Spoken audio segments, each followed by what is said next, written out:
I was out here earlier today before it got crazy windy trying to do a battery test here on the Traxxas Bandit. I had a problem. One of the solder connectors on my ESC must have got pulled during a crash and it was cutting out on me. So I think it's fixed. I'm gonna go ahead and try to do the battery test.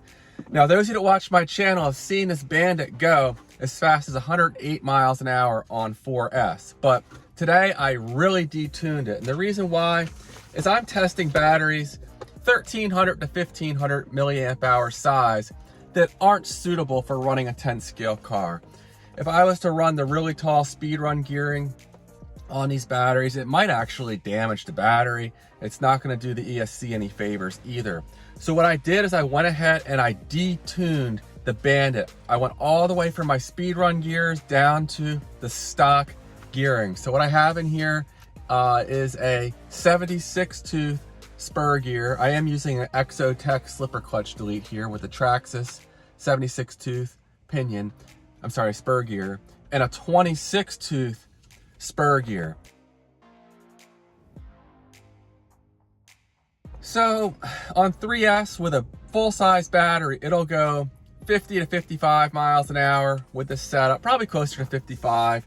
But with these little 4S batteries, it'll be really interesting to see how fast it can go. I would think with a full-size 4S, it would go well above 70, or about 70. These, though, might be a bit slower. I'm running my ZTW Beast Pro ESC. Phenomenal ESC with telemetry. We might look at a little bit of telemetry data today. The problem is I'm not going to be able to talk really when I'm outside. It's really windy, gusts 40 miles an hour and above. So I'm going to try to do this with a tailwind. I was trying to avoid this by running it earlier, but here we are. The motor, I have a brand new release from Turnigy. It's a motor designed for racing. Actually, I don't even know if the motor's out quite yet. But it's a 3650 sized motor. It's censored, but I'm running it sensorless today. And I think it's 4300 kV. So spins a little faster than the stock 3500 Traxxas motor, but it's 6 millimeters shorter, so a little less torque. Anyway, enough of the setup. Let's go ahead and get started. I am gonna start off with a low performance 4S battery, actually two 2S batteries in series to make them 4S. These came with my Hay Boxing truck, 1800 milliamp hour. This will be a good baseline when I run these as 4S for a low performance battery, and then I'll go ahead and run the true 4S batteries. One of the 4S batteries I planned on running did not show up on time. I have a Lipiri Air, which I'll run against these at a future date, but I have a Turnigy Graphene 1300 milliamp hour 75C LiPo. I've tested other batteries in this line and they are absolute rippers. I have CNHL's brand new V2 Black Series.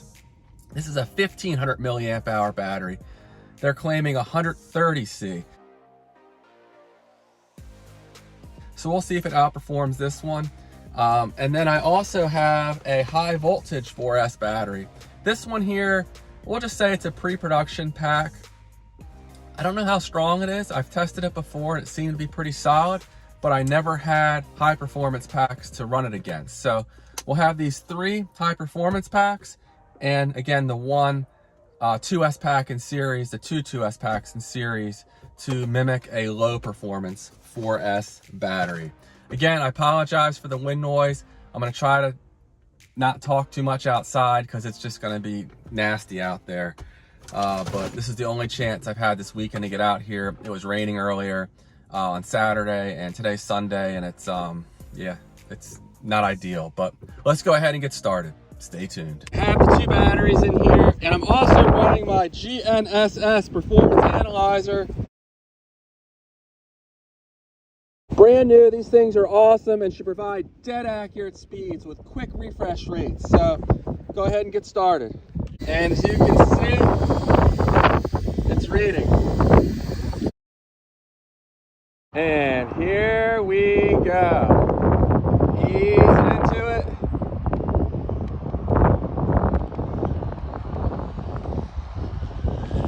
Full throttle.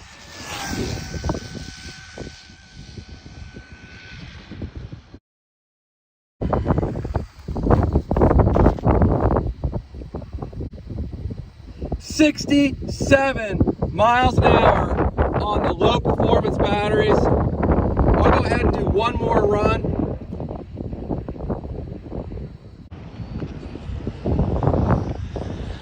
Full throttle.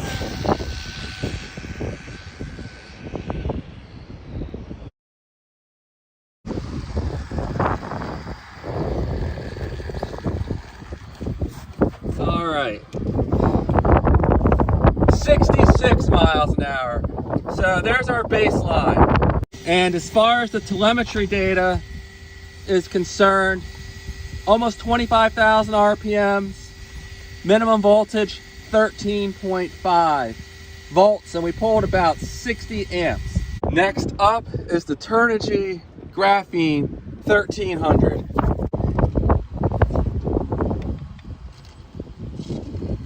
And the GPS is reading. All right, here we go. Easing into it.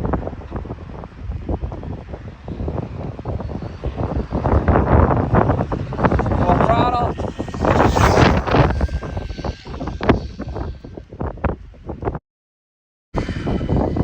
Way more traffic out here than I would like, but it is what it is. 69 miles an hour, so we picked up 2 miles an hour.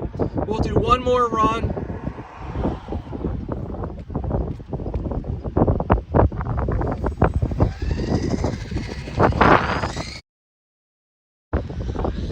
Full throttle.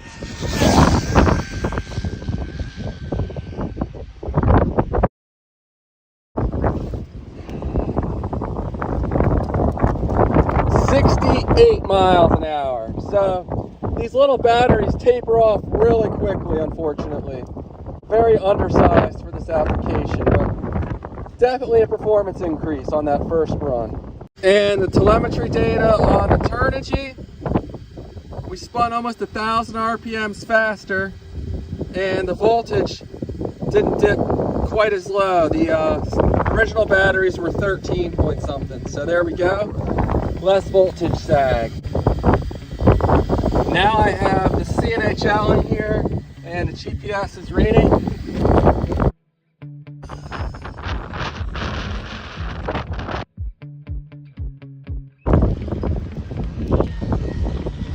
CNHL, getting it.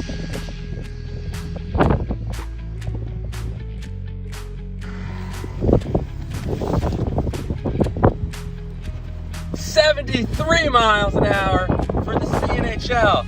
Let's see if it can back that up with another solid run.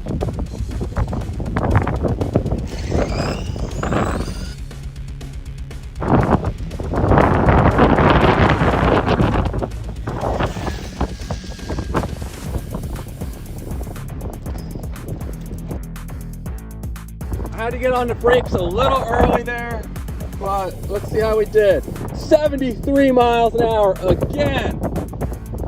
Those CNHL P2 batteries are awesome because the first version were not. Brit over 10 scale RC performance tested the first version and his Z-Pack beat it. And Z-Packs are not known for being good speedrun batteries at all. This is the real deal. V2 4S CNHL. Next up is the high voltage pack. Okay, I have the high voltage pack in here, and let's see what it can do. Full throttle. Seems a little slower to me, but we'll see.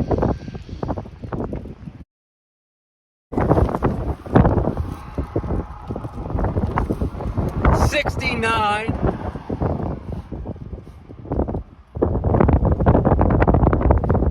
And we'll do one more run here.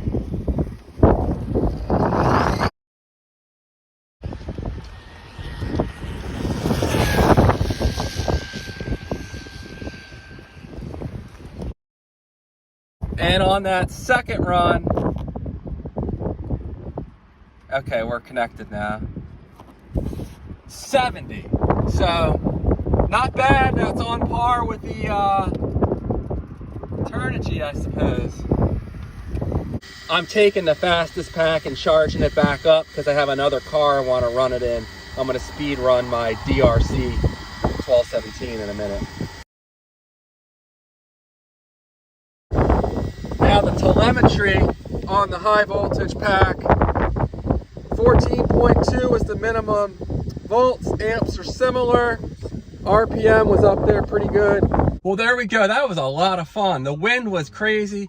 Grit was blowing all in my trunk and all over me, but this Traxxas Bandit handled the speed well. And that CNHL Black Series V2, if you get it, make sure you get the second version. The first one was not powerful from what I saw over on Britt's channel. I think he was a little disappointed with it because our 3S CNHLs were great, but the V2 is no joke. Now, I'll test these batteries one more time in the next week or two, and I'm going to throw in that Superior battery. It's supposed to be a strong one. It's a 1550. Everything else being equal, a bigger LiPo is going to have more performance potential. So the 1800 HBX battery did have the potential to be the fastest battery. It'll have less voltage sag with a higher capacity battery, everything else being equal. But as you could see, it wasn't enough to overcome the fact that it's a low performance battery. So that's all I have for this one. The Power Hobby GNSS. GNSS. All right, got it right. Analyzer I got on here. This thing worked flawlessly. It's so accurate. It has no problem with connectivity. And that Milan GPS I've been using for years works well when it's not cloudy. A day like today, it may or may not gotten good connection, and the refresh rate is slow.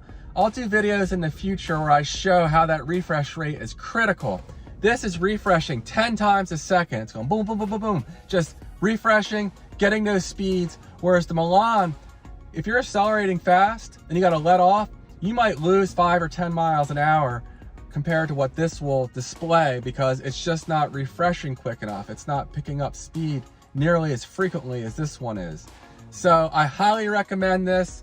I don't do many affiliate programs, but I am doing one with this GPS. It's Power Hobby, and I'll put a link in the video description. If you're interested in getting one of these, if you could use my link, that would be awesome. It helps out the channel. And, you know, I just really appreciate it. If you have any questions on this, please let me know. But Power Hobby GNSS analyzer, awesome stuff. It also does acceleration. I didn't show that in this video, but, you know, you can do drag racing, and it has acceleration curves with the G-forces it's pulling. Really cool stuff. Now this motor, this is that Turnigy 3650 4300 kV motor. I'm not sure if it's for sale yet, but I'll post a link as soon as it is. Really nice motor. It's meant for racing. It's got a lot of slots opened up in it. You might be able to see there on the camera. But worked flawlessly on 4S. It's only rated for 2 to 3S, but it should be fine. It claims it can spin up to 80,000 RPMs, which is 30,000 RPMs faster than the motors I normally run. All right, that's all I have for now. Thank you to manufacturers for sending out those batteries for testing on my channel. And for now, of my small packs, the CNHL Black Series V2 1500 130C LiPo is easily the fastest pack I own. All right, guys, I'll see you in the next one. Take care.